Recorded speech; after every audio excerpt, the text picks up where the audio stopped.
At yung pag-disburse po nitong kanilang cash gift ay ito po ba ay pwede sa kanilang e-wallet or kailangan po ba withdrawin po nito, Doc G? Sa ngayon, hindi natin yan ginagamit. Ang ginagamit natin ay actual na pagbibigay sa kanila ng cash. Kaya merong schedule sa venue at merong schedule sa araw at oras dahil doon yan sila pupunta. Darating ang panahon, well, habang lumalawig at dumadami yung ating beneficiaries, na gagawin natin yung mga ibang modes of or ways by which they will be able to receive their reward, no?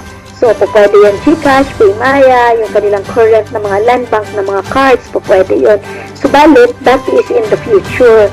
Sa kadahilanan na dalawa. Una, gusto natin na maramdaman ng ating mga kababayan na totohanan sa kanila ibibigay yung pera at walang bawas yun. So, sa ngayon... Pangalawa, ayaw natin mapoliticize yan. Kaya kailangan ang NCSC ang mismong hahawak noong sa payout na yan. At darating nga tayo, sinasabi ko, na yan ay pag-aaralan natin na darating tayo, nakakailanganin natin yung ibang modes of payment. Dahil nga, kulang din tayo ng tao.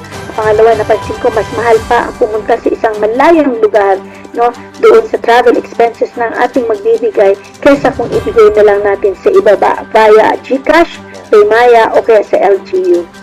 So, yan po ang ating patuloy na antabayanan mula po sa NCSC. So, for the meantime, ito po ay direkta na ibibigay po sa ating senior citizen na qualified po para po sa ating cash gift.